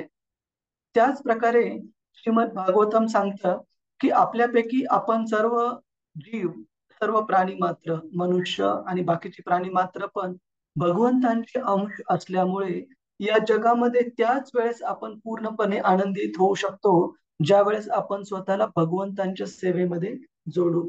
आणि आपण जर स्वतःला भगवंतांच्या सेवेमध्ये जोडलं नाही आणि या भौतिक जगाच्या बाह्य मायाशक्तीकडे आकृष्ट होऊन या भौतिक जगातल्या गोष्टींचा जर उपभोग घेण्याचा प्रयत्न करत असू, तर आपली पण स्थिती त्या पाण्याच्या बाहेर काढलेल्या माशासारखीच आहे, की तडफड तडफड चालू असते त्याची. त्याच प्रकारे या भौतिक जगातले भौतिकवादी व्यक्ती जे की आनंद उपभोगण्यासाठी प्रत्येक क्षणी प्रयत्न करतात, त्यांची पण आपल्याला या भौतिक जगतामध्ये हे आनंद प्राप्त करण्यासाठी तडफड दिसून येते. आणि शास्त्र सांगतं की खऱ्या प्रकारे जर आपल्याला संतुष्टता प्राप्त करायची आहे जीवनामध्ये, तर आपल्या स्वतःला भगवंतांचे अंश ओळखून भगवंतांच्या सेवेमध्ये आपल्याला स्वतःला जोडणं आवश्यक आहे, ना की इंद्रिय भोगाच्या पाठीमागे पळत राहणं आणि शाश्वत सुखाची अपेक्षा करणं. आणि शास्त्र सांगतं की material wellbeing will automatically follow spiritual wellbeing. याचा अर्थ आहे की जे भौतिक गरजा आहेत आपल्या भक्तीसाठी लागणाऱ्या, भगवंतांच्या भक्तीमध्ये जर आपण व्यवस्थित जोडून राहिलो, तर कृष्ण भौतिक गरजांचं पण ऑटोमॅटिकली, स्वाभाविकतः त्याची पण काळजी घेतील. त्याच्यासाठी आपल्याला खूप सारे काळजी करण्याची, खूप सारे प्रयत्न करण्याची गरज नाहीये. भक्ती व्यवस्थित करा. भक्तीला लागण्यासाठी जेवढ्या गोष्टी आहेत, कृष्ण त्याची पण निश्चित काळजी घेतील. याचा अर्थ असा नाही की आपण आपली जिम्मेदाऱ्या सोडून द्या, परंतु खूप जास्त भक्तांना काळजी करण्याची गरज नाहीये. प्रभूजीच माताजीच कृष्ण आपली पण व्यवस्थित काळजी घेतील आणि अगोदर पण इतक्या साऱ्या जीवांची घेत आहेत, तर त्यांच्यावर तो विश्वास असणं खूप आवश्यक आहे. आणि इथे भागवत सांगतं की ह्या भौतिक जगातल्या लोकांची जी तहान आहे, जी भूक आहे, ती फक्त शरीराची नाहीये. का बऱ्याचदा आपण बघतो की जे पब्लिक वेलफेअर, जे इनिशिएटिव्ह निघतात वेगवेगळ्या राष्ट्रांचे, वेगवेगळ्या सरकारांचे, गव्हर्नमेंटचे, त्या सामान्य व्यक्तीला आनंद किंवा सुख किंवा बेसिक सुविधा पोहोचवणाऱ्या इनिशिएटिव्ह मध्ये केवळ आणि केवळ शरीराची काळजी घेतली जाते, की व्यक्तीला अन्न, वस्त्र, निवारा ह्या गोष्टी मिळाव्यात. ऑफकोर्स या गोष्टी जरूर आवश्यक आहेत, परंतु शास्त्र सांगतं केवळ या गोष्टींनीच माणसं सुखी समाधानी होणार नाहीयेत. आणि याचं ज्वलंत उदाहरण म्हणजे प्रभुपादजी सांगतात की जर केवळ अन्न, वस्त्र, निवारा आणि भौतिक ऐश्वर्य जर सुख समाधानाचं जर तेवढं जर पर्याप्त असलं असतं, तर खूप सारे श्रीमंत लोक पण आत्महत्या करत नसले असते. खूप सारे श्रीमंत व्यक्ती पण स्वतःच्या जीवनामध्ये दुःखी नसले असते. ते पण दुःख भोगत आहेत, ते पण फ्रस्ट्रेटेड आहेत, ते पण जीवनाला कंटाळले आहेत. हे दाखवतं की जोपर्यंत आपण भगवंतांच्या सेवेमध्ये स्वतःला जोडणार नाही, तोपर्यंत या भौतिक जगातलं कोणतंही ऐश्वर भौतिक आपल्याला जरी प्राप्त झालं तरी आपल्याला जी आपली भूक आहे, जी तहान आहे आध्यात्मिक परिपूर्णतेची, संतुष्टतेची, ती कधीही क्षमणार नाही. अशा भौतिकवादी लोकांची जी भूक आहे ती केवळ त्यांच्या शरीराची भूक आणि तहान नाहीये, तर अध्यात्माची त्यांना आस आहे. आणि असं म्हटलं जातं की ज्या प्रकारे शरीरासाठी अन्न हे भोजन आहे, त्याच प्रकारे आत्म्यासाठी भोजन हे भगवंतांचं नाव, भगवंतांचं कीर्तन, भगवंतांची सेवा हे आत्म्यासाठी भोजन आहे. आणि ज्या प्रकारे आपण स्वतःच्या शरीराची काळजी घेतो, सकाळी उठल्यानंतर स्वतःला स्वच्छ करतो ब्रश वगैरे करून, आणि वेळेच्या वेळेला 3 वेळेला आपण ब्रेकफास्ट, लंच, डिनर या गोष्टी, ह्या जेवणांची स्वतःसाठी व्यवस्था करतो, जेणेकरून शरीर हे व्यवस्थित राहावं, त्याचं भरण पोषण व्यवस्थित व्हावं. त्याच प्रकारे असं नाही की आपण शरीराची काळजी घ्या आणि आत्म्याला तसंच ठेवा, उपाशी ठेवा, भुकेलं ठेवा. आत्म्याची पण भुकेची काळजी घेतली पाहिजे श्रवण आणि कीर्तन या गोष्टींच्या माध्यमातून. पहिली गोष्ट आपण रोज पाहिली पाहिजे की मी आजचा जप माझा व्यवस्थित झाला आहे का? आज माझे भगवंतांबद्दलचं ऐकणं व्यवस्थित झालंय का? क्लास ऐकला आहे का? आज 15 मिनिट, 30 मिनिट का होईना, अर्धा तास का होईना, मी भगवद्गीता, श्रीमद भागवतम या ग्रंथांचं व्यवस्थित अध्ययन केलं आहे का, वाचलं आहे का? आणि ह्या जर गोष्टी आपण व्यवस्थित करत राहिलो प्रभूजीज माताजी, तर आपण पाहाल की जीवनामध्ये आपली जी विचार करण्याची जी कॉन्शियसनेस, जी आपली चेतना आहे, ती पण नेहमी आनंदी राहील. आपलं जे आदान प्रदान आहे भौतिक जगातल्या बाहेरच्या लोकांसोबत, ते पण नेहमी त्यांच्यासाठी प्रसन्न राहील, आपल्यासाठी पण प्रसन्न राहील.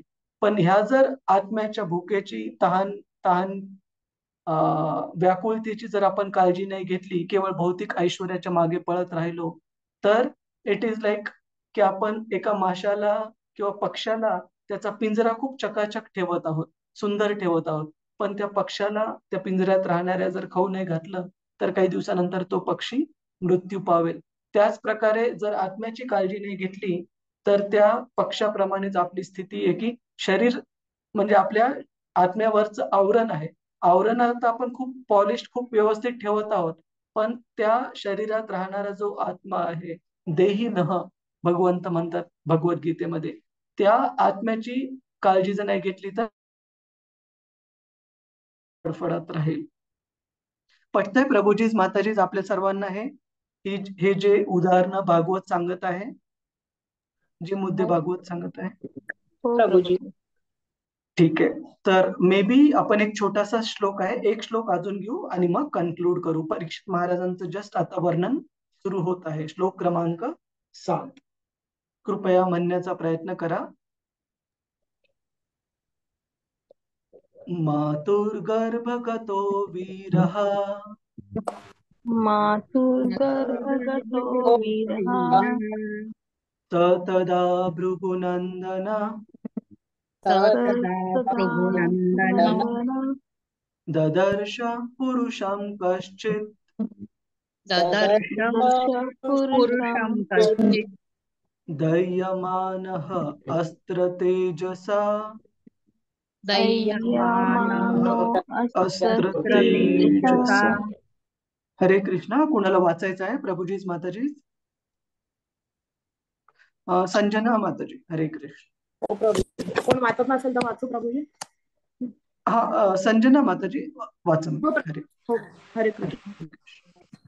हे भृगुकुलोत्पन्न शौनका, ते थोर योद्धे परीक्षित जेव्हा बालकावस्थेत आपली माता उत्तराईच्या गर्भात होते आणि अश्वत्थाम्याने सोडलेल्या ब्रह्मास्त्राच्या तेजाने जेव्हा ते दग्ध होऊन पाहत होते, तेव्हा त्याने आपल्याकडे येत असलेल्या श्रीकृष्णांना पाहिले. तात्पर्य: मृत्यू पश्चात जीवाला पुढे 7 महिन्यांची एक तंद्रावस्था प्राप्त होत असते. जीवाला पित्याच्या रेताद्वारे मातेच्या गर्भात प्रवेश करण्याची अनुमती मिळते. तेथे तो आपल्या इष्ट देहाचे संवर्धन करतो. आपल्या पूर्वकर्मानुसार जन्म घ्यावायचा असा हा पुनर्जन्म सिद्धांत आहे. तंद्रावस्था संपल्यानंतर जीव जेव्हा जागृतावस्थेला प्राप्त होतो, तेव्हा त्याला उदरात जखडून पडण्याचे दुःख जाणू लागते. तो तत्काळ तेथून बाहेर पडण्याची इच्छा करतो. आपली सुटका व्हावी म्हणून सदैवाने कधी कधी तो भगवंतांची प्रार्थना देखील करतो. परीक्षित महाराज आपल्या मातेच्या गर्भात असताना अश्वत्थाम्याने त्यांच्यावर ब्रह्मास्त्र सोडले होते. त्याच्या प्रचंड उष्णतेने ते दग्ध दग्ध होऊ लागले होते. भगवत भक्त असल्यामुळे भगवंत उत्तरेच्या गर्भात प्रकट झाले. उदरातील बालकानेही आपणाला कोणीतरी वाचवण्याकरिता येत असल्याचे पाहिले. तेथील असह्य स्थितीतही बालक परीक्षितांनी असह्य तापमान सहन केले, कारण स्वभावतःच ते एक थोर योद्धा होते. यासाठीच तेथे वीर शब्द योजिला आहे. धन्यवाद प्रभूजी. हरे कृष्ण. हरे कृष्ण. श्रील प्रभुपाद की जय. तर इथे सांगितलं आहे कशा प्रकारे आईच्या गर्भामध्ये असताना, उत्तरेच्या गर्भामध्ये असताना परीक्षित महाराजांवर हे संकट ओढावलं. ज्यावेळेस उत्तरेच्या गर्भावर तिच्या पोटात वाढणाऱ्या बाळाला नष्ट करण्यासाठी अश्वत्थाम्याने ब्रह्मास्त्र फेकले, ब्रह्मास्त्र सोडले. आणि श्रील प्रभुपादजी सांगतात की आपल्याला हा जो जन्म मिळालाय प्रभूजीच माताजीच, याला आपण एवढं सहज, एवढं लाईटली नाही घ्यायला पाहिजे. का? कारण असे कितीतरी हजारो लाखो जीवात्मे वेटिंग लिस्ट मध्ये आहेत, ज्यांना शरीर प्राप्त होण्यासाठी ज्यांची हे सुरू आहे, भटकंती सुरू आहे. जशा प्रकारे शास्त्र सांगतं की जर कोणी अनैसर्गिकरित्या मृत्यूला सामोरं गेला असेल, जसं सुसाईड असो वगैरे, अशा जीवांना लगेचच्या लगेच शरीर दिलं जात नाही. सामान्य जीवाला, जो की आपल्या जीवनामध्ये आध्यात्मिक परिपूर्णता प्राप्त नाही करू शकलेला आहे आणि त्याला ह्या जगामध्ये पुन्हा यावं लागणार आहे, अशा सामान्य जीवाला मृत्यूनंतर अराउंड 7 महिन्यांचा कालावधी, हा डॉर्मंट स्टेट ज्याला म्हणतो आपण, एक तंद्र अवस्था, सुप्त अवस्था, त्या वेळेस त्या जीवाला प्रशिक्षण दिलं जातं की पुढचा जो जन्म प्राप्त होणार आहे त्यामध्ये करावयाच्या कार्यांसाठी त्याला तयार केलं जातं. उदाहरण द्यायचं झालं तर खूप क्रूड ग्राफिक उदाहरण देतो की उदाहरणार्थ एक मनुष्य आहे, त्याचा मृत्यू झालेला आहे, परंतु त्याचं ह्या जन्मातलं कार्य असं राहिलेलं आहे की त्याला मनुष्य जन्म पुढचा मिळणार नाही, पशु जन्म घ्यावा लागणार आहे. आणि अशा मनुष्याला जर पुढे समजा कोणता पतित पशुचा जन्म प्राप्त होणार असेल, फॉर एक्झाम्पल डुकराचा, कुत्र्याचा वगैरे, तर मांजराचा, तर अशा प्रकारच्या पतित जन्मामध्ये त्याला ज्या प्रकारचे कार्य करावे लागणार आहेत, जसं डुकराच्या जन्मामध्ये बऱ्याच प्रकारच्या घाणेरड्या जागेत पण त्याला राहण्याची त्याचं कम्फर्ट लेवल पाहिजे, घाणेरड्या गोष्टी खाण्याची त्याची कम्फर्ट लेवल पाहिजे, त्या प्रकारचं खालच्या दर्जाचा आनंद उपभोगण्याची त्याला सवय होणं आवश्यक आहे. तर अशा प्रकारे पुढचा जन्म जो आपल्याला प्राप्त होणार आहे त्या अनुसार त्या जीवाला ट्रेन केलं जातं, जेणेकरून तो तयार व्हावा पुढचा शरीर स्वीकारण्यासाठी.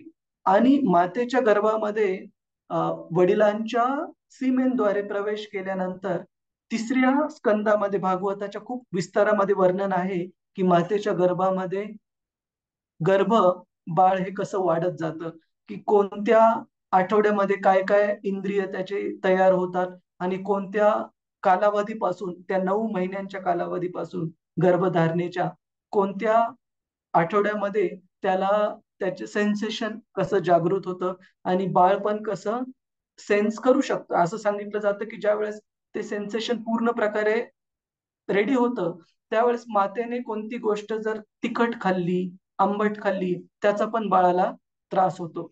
त्याच प्रकारे, त्याचमुळे म्हणतात की गर्भधारणेचा काळ हा इतका महत्वाचा आहे की गरोदर असताना जर आईने याचं श्रवण केलं भगवंतांच्या लीलांचं, तर बाळाला पण त्याचा फायदा होतो. ज्या प्रकारे आपण प्रल्हाद महाराजांच्या उदाहरणावरून पाहतो, प्रल्हाद महाराजांनी भागवतम ऐकलं नारद मुनींद्वारे, ज्या वेळेस ते कयादू त्यांच्या आईच्या गर्भात होते. नारद मुनींनी कयादूला भागवतम सांगितलं, पण त्या मातेसोबत त्या मातेच्या वाढणाऱ्या गर्भाला पण त्याचा फायदा झाला.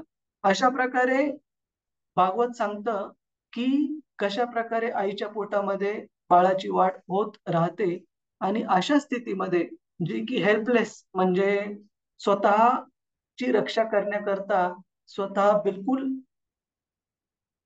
तयार नसताना त्या काळामध्ये परीक्षित महाराजांवर हे संकट आलं आणि स्वतः भगवंतांचे महान भक्त असल्यामुळे आणि महान भक्तांचे वंशज असल्यामुळे भगवंतांनी स्वतः परीक्षित महाराजांची रक्षा केली त्यांच्या आईच्या गर्भामध्ये.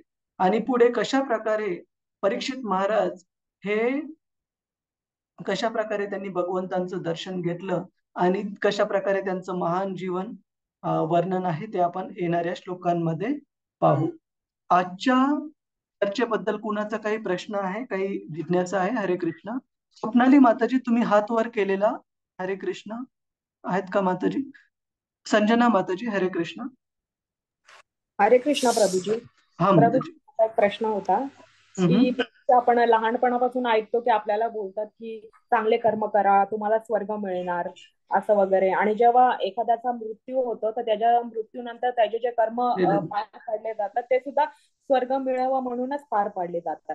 तर जे बरोबर. कृष्ण भक्त जे आहेत त्यांना माहिती आहे की गोलोकधाम हे शाश्वत आहे, पण बाकीचे जे लोक आहेत त्यांना नाही असं काही आयडिया आहे की स्वर्गाच्या पुढे पण काहीतरी असू शकतं. तर बरोबर. प्रभू हे कसं सेटअप झालं हे सगळ्या गोष्टी, की फक्त स्वर्गच मिळालं, त्याच्या पुढे काही आहेच नाही, स्वर्गापर्यंतच? ऍक्च्युली शास्त्र पूर्ण सगळी माहिती देत आहे माताजी की शाश्वत, जसं तुम्ही भगवद्गीतेत इतक्या साऱ्या ठिकाणी भगवत धामाबद्दल वर्णन आहे. 15व्या अध्यायामध्ये भगवंत म्हणतात की हे धाम कधीही नष्ट होत नाही, तिथे सूर्य, चंद्र, इलेक्ट्रिसिटी, वीज यांची गरज नाहीये प्रकाशमान होण्यासाठी. तर शास्त्रांमध्ये याचं वर्णन खूप विस्तारितरित्या आहे. परंतु जे भौतिकवादी लोक आहेत, ज्यांचं मुख्य उद्दिष्ट आहे जीवनातलं इंद्रिय उपभोग करणं, त्यांना त्यांची जी प्रेरणा आहे, त्यांची जी निवड आहे, त्यांचे जे विचार आहेत काय प्राप्त करायचं, त्या विचारांनुसार तेवढंच त्यांना ज्ञान प्राप्त आहे माताजी. तर शास्त्रामध्ये पूर्ण ज्ञान आहे, परंतु त्यांची समजण्याची कॅपॅसिटी, त्यांची जी बुद्धिमत्ता आहे ती केवळ भौतिक उपभोगाचीच असल्यामुळे त्यांना स्वर्गलोकापर्यंतच माहिती आहे. आणि असं नाही की स्वर्गलोकाची केवळ कामना केल्याने ती प्राप्त होणार आहे, त्यासाठी पण पात्रता आवश्यक आहे. जरी ते शाश्वत नसेल स्वर्गलोक, पण इंद्रिय भोग तिथला पृथ्वी लोकापेक्षा उच्च स्तरावरचा आहे आणि तो प्राप्त करण्यासाठी पण पात्रता आवश्यक आहे. आणि भगवंत भगवद्गीतेत सांगतात की तिथे राहणं पण शाश्वत नाही. जसं तुम्ही म्हणाल्यात, ज्या वेळेस आपले पुण्यकर्म क्षीण होतात, क्षय पावतात, पुण्यकर्म संपले की त्या स्वर्गलोकातून पुन्हा पृथ्वी लोकावर यावं लागणार माताजी. तर सांगण्याचा हेतू हा की त्या लोकांची जी भौतिक उपभोगाची मानसिकता आहे त्यानुसार त्यांना तेवढंच माहिती आहे माता, आणि त्याच्या पुढचं त्यांना माहित करून घेण्याची इच्छा पण नाहीये. ठीक आहे. हो प्रभूजी, मी 2 गोष्टी शेअर करू का? हा हा माताजी. आता जे चंद्रयान तुम्ही बोलत होता, चंद्रयान गेलं, तर मला असे पण लोकांनी प्रश्न विचारले की चंद्रयान गेलं पण कोणाला तिकडे चंद्रलोक दिसलंच नाही, मग तुम्ही कशावर बोलतात की चंद्र आहे तिकडे? तर मी त्यांना सांगितलं की आपली तेवढी पात्रता, आपले तेवढं दृष्टी नाहीये ते सगळं बघायची. तर ते बोलले की असं थोडे असतं, आपल्याला इकडून चंद्र दिसतो तर मग लोक काय नाही दिसत, चंद्रदेव काय दिसतात? असे पण लोक आहेत जे प्रश्न विचारतात, समजावलं तरी पण. नाही नाही, ऍक्च्युली आपण त्यांना ना तार्किक दृष्ट्या काही गोष्टी आर्ग्युमेंट करण्यात अर्थ नाही माताजी. कारण तुम्ही किती शास्त्रांच्या आधारावर समजून सांगण्याचा प्रयत्न केला, त्यांना फक्त प्रसाद द्या आणि हळूहळू त्यांचा विश्वास डेव्हलप होणं आवश्यक आहे. समजा, आणि प्रसाद पण डायरेक्ट घेण्याची तयारी नसेल, त्यांना ज्या प्रकारे प्रसाद आवडत असेल की कुणाला पिझ्झा आवडते तर पिझ्झा बनवा, भगवंतांना अर्पण करा आणि प्रार्थना करा की हळूहळू त्यांची सुकृती वाढत जावी. हळूहळू ज्या प्रकारे त्यांना कृष्ण भावना देणं शक्य आहे त्या प्रकारे आपण देण्याचा प्रयत्न करणं आवश्यक आहे. का? कारण माझा असा अनुभव आहे की तार्किक दृष्ट्या केवळ आर्ग्युमेंट्स केल्याने जे इंटेलेक्ट लेवलवर आहे तेवढंच समाधान मिळतं आपल्याला किंवा त्यांना, पण त्याच्या पलीकडे जाणं खूप अवघड आहे. त्यांचा जो प्रश्न आहे की आपल्याला तो चंद्र दिसतो, मग चंद्रावर राहणारे का दिसत नाही? आपल्या डोळ्यांनी पाहण्याची क्षमता पण खूप लिमिटेड आहे. कशी? साधी गोष्ट, आपल्याला सूर्य कसा दिसतो माताजी? आपण जर आकाशात पाहिला, सकाळी उगवणारा, दुपारचा किंवा संध्याकाळी मावळणारा पण सूर्य असू द्या, आपल्याला एका बॉल सारखा, म्हणजे एका छोटा दिसतो पृथ्वीच्या मानाने. परंतु शास्त्राने, म्हणजे मॉडर्न सायन्सने पण प्रूव्ह केलेलं आहे की पृथ्वी लोकापेक्षा कितीतरी अधिक मोठ्या प्रमाणामध्ये सूर्य आहे. माझ्या मते कितीतरी हजार पटीने मोठा आहे पृथ्वीपेक्षा. तर सांगण्याचा अर्थ आहे की इतका पृथ्वीपेक्षा मोठा आहे पण आपल्याला दिसताना तो छोटासा गोळा दिसतो. तर आपल्या अशा दृष्टीवर काय विश्वास ठेवणार आपण? त्याच प्रकारे फ्रिक्वेन्सी पण, ऐकण्याची आपली क्षमता, कितीतरी एक फ्रिक्वेन्सी रेंज आहे ज्याच्या आधीच आपण ऐकू शकत नाही, ज्याच्यापेक्षा कमी फ्रिक्वेन्सीचा, ज्याच्यापेक्षा अधिक फ्रिक्वेन्सीचा ध्वनी आपण ऐकू शकत नाही. तर आपले जे काही सेन्सेस आहेत, आपले जे काही इंद्रिय आहेत, त्याच्या खूप साऱ्या मर्यादा आहेत माताजी. ठीक हो आहे. प्रभू.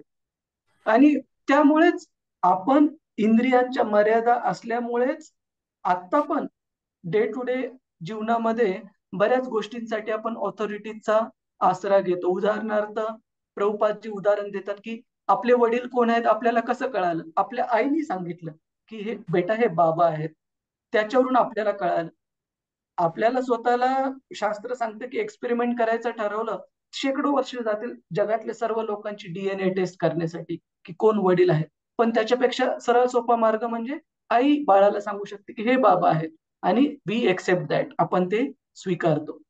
त्याच प्रकारे शास्त्रात सांगितले की ज्या गोष्टी आपल्या इंद्रियांनी आपल्या इंद्रियांच्या पलीकडे आहेत त्यासाठी शास्त्राशिवाय दुसरा आधार नाहीये आपल्याकडे. हो क्लिअर आहे? प्रभू. ठीक आहे. प्रभू माझा एक प्रश्न होता अजून. हा हा मला 2-3 लोकांनी असं हे केलं, विचारलं की आपण जिवंतपणी स्वर्गात जाऊ शकत नाही आणि मेल्यावर माहित नाही आपल्याला काय होतं, मग काय तुम्ही होईल? कशावर बोलता की स्वर्ग आहे? तर मी त्यांना सांगितलं आपले शास्त्र जे आहेत, आपले ग्रंथ जे आहेत ते याची पुष्टी करतात की स्वर्ग आहे. पण त्या लोकांना त्याच्यावर पण विश्वास नाही की ते कोणीतरी लिहून ठेवले असे. पण मला पुढे नाही आन्सर कर, मी काय बोलणार आता? म्हणजे विश्वास नाहीये तर मी काय बोलणार पुढे? ते ऍक्च्युली विश्वास नाही म्हणूनच तार्किक दृष्ट्या त्यांच्यासोबत आर्ग्युमेंट करण्यात खूप सारं पॉझिटिव्ह काही निघणार नाहीये. काही हरकत नाही, तुमचा विश्वास नाहीये, कमीत कमी तुम्हाला हे तरी विश्वास आहे की अन्न आवश्यक आहे शरीर चांगलं ठेवण्यासाठी. हे स्वीकारा अन्न आणि ग्रॅज्युअली सुकृती त्यांची डेव्हलप होऊ द्या माताची. ठीक आहे. कारण हे बघा, कृष्ण कुणाला कधी बळजबरी करत नाहीत, कुणाला कधी पुश करत नाहीत, गडबड करत नाहीत. तर प्रत्येक जीवासाठी एक कालावधी भगवद्गीतेत पण भगवान सांगतात सुकृती प्राप्त होण्यासाठी, त्यांचे पापकर्म एका लेवल पर्यंत नष्ट होण्यासाठी, मग भक्ती स्वीकारण्यासाठी ते हळूहळू तयार होते. तर आपण त्यांना गडबड नाही करू शकत. हो प्रभूजी. ठीक आहे. नक्की. धन्यवाद प्रभूजी. हरे कृष्ण. खूप खूप धन्यवाद आपल्या सगळ्यांचा. एवढ्या आपल्या बिझी शेड्यूल मध्ये गौरी गणपती फेस्टिव्हिटीज सुरू असताना आपण सर्वांनी वेळ काढला. खूप खूप धन्यवाद प्रभूजी माताजी. वांछा कल्प तरुभ्यश्च कृपा सिंधुभ्य एव च पतितानां पावनेभ्यो वैष्णवेभ्यो नमो नमः. अनंत कोटि वैष्णव वृंद की जय. वैष्णव ठाकुर की जय. श्रील प्रभुपाद की जय. हरे कृष्ण. हरे कृष्ण प्रभूजी. धन्यवाद. हरे कृष्ण.